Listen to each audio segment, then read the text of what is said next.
I was gonna film this video like an hour ago, but then my friend told me that Jungkook was live and that he was singing, and so I had to be there for that, and I'm so glad that I was, because my guy basically gave us a whole mini concert at like 1 a.m.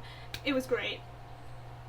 Anyway, heyo, it's Oishi, welcome back. I've been doing some reading recently, and by recently I mean for like the first 18 years of my life, and I will probably continue to do some reading, but I have read some stuff recently that I really enjoyed, and so I want to talk about it in a little dedicated video. I want to give these books some love, maybe give you some recommendations and get more people reading these books, because I really want more people to read these. They were really great and I'm excited to talk about them. So without further ado, let's just jump right in. The first book that I want to talk about is The Inheritance Games by Jennifer Lynn Barnes. This book follows a girl named Avery Grams who is not the most well off financially. At the beginning of the book when we meet her, she's living in her car, she does not have a lot of money, her sister and her are both quite down on their luck. Suddenly, for seemingly no reason at all, a very prolific billionaire by the name of Tobias Hawthorne leaves basically everything he has to her, and she has no idea why. She has never met this dude in her life, she has never seen him, she barely knows anything about him, and yet suddenly she becomes an overnight billionaire. But the catch is that while she gets everything, Tobias Hawthorne's existing family, namely his 4 grandsons, get basically nothing, and they are not very happy about that. To be able to get her inheritance, she has to move into Hawthorne House and live there for a year, and when she gets there, she realizes that along with the brothers that there may be more to this than meets the eye, that there may be some mystery afoot. So it's up to her to figure out what is going on, why she was left this money, and try not to die in the process, because we all know that rich people don't like it when they lose their money. I think when I saw this book on Libby, it was described as Knives Out meets a Cinderella story, and I was 100% here for that from the get-go. I am a huge fan of Knives Out. It's one of my favorite movies. I love watching it just for serotonin. I love it when an Eat the Rich murder mystery is my comfort film. So I was instantly interested in this because of that comparison, and when I started reading it, I was not disappointed. This book is super fast-paced, so the story kicks off right off the bat. We're only a couple chapters in, and already we are seeing the Knives Out comparisons with the whole, you know, billionaire leaving you money that you had no idea you were going to be given. And because this is super fast-paced, I think it's really easy to get through as well. You can sit down to read this and you don't even realize that time is passing and that pages are turning, but suddenly you look up and you're like 50% of the way in and you're like, oh my goodness. It really sucks you in, and I don't think there's ever really a boring moment in this book. I think this is really great for if you're in a reading slump, because it really does move quickly, especially because the chapters are quite short. They're only a couple pages long, so because the chapters are so short, it feels like you're just flying through it. And because the story is pretty convoluted, but also just very interesting and intriguing right off the bat. Let's talk about these characters and their romances, because I have some stuff to say. I like basically all of the characters, and they're truly characters in every sense of the word. The 4 Hawthorne grandsons are exactly what I would imagine people who were raised in this like multi-billion-dollar home to be like. I love a good it-boy character archetype, and this book has 4. What I also love is that every single brother has a very distinct personality, and it's fun to watch them be individuals, but then also it's fun to watch them play off each other, because they really do feel like brothers. The 4 boys from oldest to youngest are Nash, Grayson, Jameson, and Xander, and I think they all have their merits. I would die for Xander. I think he is an incredible character. He's one of those really golden retriever Labrador characters, but he's also incredibly intelligent, and I just know that there's more in store for him. Also, there is a love triangle in this book, and funnily enough, I didn't hate it. Maybe it's because it's been so long since I've read a love triangle. I got really sick of them back in the day, like most people did, because almost every single YA book at a certain point had a love triangle, and it got to a point where I was like, this is so much and I'm so over it. But because it's been a number of years that a love triangle has been in a book, reading one again now, I'm kind of into it, not gonna lie. And I think that love triangles are slowly starting to make a comeback, which I'm not entirely opposed to. I just really don't want it to become like 2014 when every single book you opened had a love triangle in it, because again, it would probably be very, very annoying. With Control, I think it could be a very fun thing. This is not really a spoiler, because as soon as you start reading it, you can already tell the 2 legs of the triangle are Grayson and Jameson Hawthorne, the 2 middle brothers. They both have their merits. I think I'm a little bit more Team Jameson right now, because we spend more time with Jameson for reasons. Grayson has stuff going on in the beginning that was kind of off-putting, but I think as you keep reading it, it's kind of hard to choose. I am leaning a little bit more to Jameson though, but I'm sure in the subsequent books there will be a good argument for Grayson as the endgame. I don't really know who's endgame right now. With these books and with these characters, I think it would be very easy to sway me to one side or the other because I am really weak, okay? If I see any sort of lovey-dovey behavior from any of these characters, I'm gonna be like, oh my god, endgame. Also, another thing about the romance is that I will say that it feels a little bit fanficky at times. Like, it just has that quality. I don't think I can explain it and put it into words, but if you've ever read fanfiction in your life, you understand what I'm talking about. But I'm not saying this as a bad thing. In fact, I think it helps this book, especially because of how over the top and big everything of this about this book is. I feel like the fanficky nature of the romances sometimes is a benefit because it just puts you in that mindset even more. Finally, I want to talk about the mystery. There is more than one in this book. There's the main mystery of why Avery was chosen to inherit all of this money. And then there's more with the history of the family and the grandfather's relationship with them. But then there's also this mystery around a girl who used to hang around with the Hawthorne boys and how she mysteriously died. I think that is such a fun premise. All of the mysteries together make for one really interesting story. I will say that I have one gripe, and that is that I wish we got a little bit more from the main mystery, but I know the story isn't over, so I'm hoping that we get more. I just feel like there was more that could be explored, and it just does not feel finished, which, again, there is a sequel, so I will be hoping to get my hands on that very, very soon. I don't know when I'll be able to read it, but I'm hoping that before the year is out, I can read it, because I like this, okay? I like this atmosphere. I like the whole eat the rich aspect of it. I like the It Boys. I love the multiple mysteries. It's truly a lot of fun, and I want more people to read this right now. Next, I want to talk about Mexican Gothic by Silvia Moreno Garcia. Mexican Gothic follows a young woman named Noemi Taboada, who is this really bombshell socialite in Mexico City.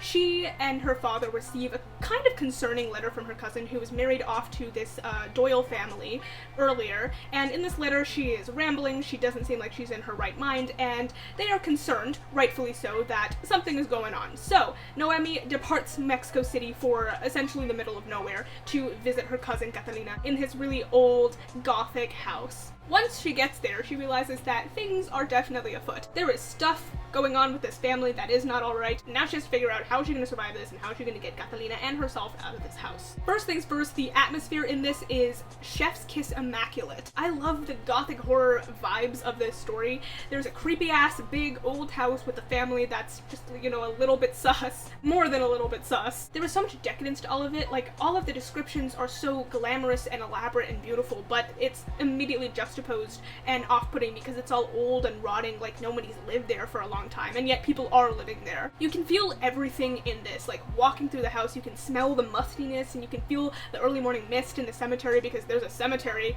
that's right off the house. It is so great, and I feel like you should read this just for the atmosphere alone because it will really get you in that Gothic horror mood. There's also some psychological aspects to this horror. There are some very weird visions. They are crazy as hell, but I loved them a lot. Some of my favorite parts of this book were the visions that Noemi is having. I think that Silvia Moreno Garcia's writing really brought everything to life and made it feel that much more present.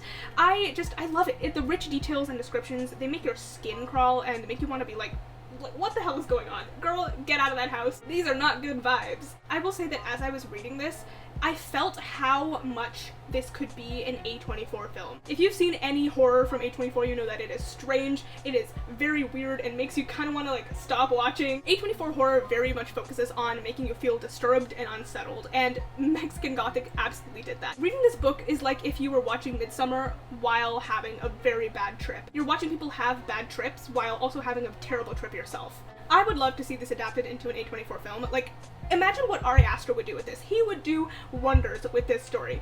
But of course, like, if this did get an adaptation, then I would want a Mexican director to direct this because it's a Mexican story, and preferably a female Mexican director because our main character is a Mexican woman. Yeah, I'm just like, A24, get on this, buy these rights, because it would fit in so well with the rest of their filmography. Please, I need to see this. I also want to talk a little bit about the themes. Yes, a bunch of this book is very weird because of all the horror elements, but I love that some of those horror elements tie into real life horrors like colonization and blood purity, eugenics, and being taken over by people more powerful than you, essentially. I love how they were tied in to the story right from the beginning, so that's really what the story is about, and it doesn't jump out at you all at once and suddenly become about something else. It's been there from the very beginning. As soon as she starts seeing these books on eugenics in the house, yeah, this is not a good time. Girl, you need to get out of that house. Get out of that house. Overall, it's a very good book with very bad vibes. And the last book that I want to talk about is actually multiple books, but we'll group it into one thing, and that is Heartstopper. I mentioned this in my mid-year freakout tag as a book that made me happy, and oh boy, does this book make me just absolutely exhilarated. It is so cute. So allow me to spend the next few minutes gushing about why it's adorable and why it's amazing and why you need to read it right now. First of all, the characters are amazing. This follows two boys named Charlie and Nick who meet at this all-boys British grammar school, and they start to have feelings for each other, form a relationship, and navigate life as boyfriends. Charlie is this kind, sweet nerd with really good vibes, but he's also good at sports, so we love to see the duality in our characters.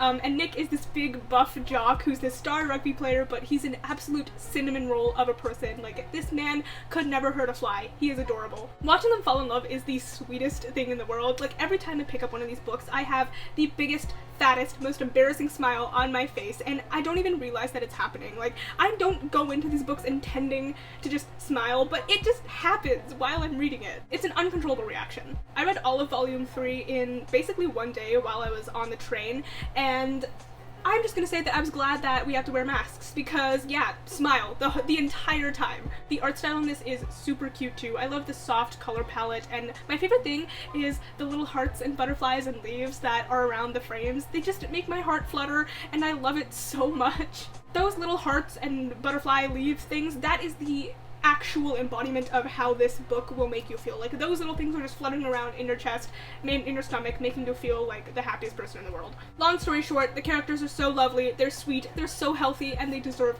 all of the love in the world. These volumes also embody a lot of real-life themes. So there are obviously themes like coming to terms with your own sexuality, but then there's also like coming out as an individual to people, then coming out as a couple, and coming out to multiple people in your life, having to deal with all of that, which is very real. There's also the beauty of first love and first relationships, and I think volume 3 is starting to explore some more themes of mental health, specifically with the character Charlie. I love that it's able to balance this super cute love story and all of these really adorable characters with some more serious, darker things like bullying and homophobia and complicated family relationships and, you know, stress and deteriorating mental health.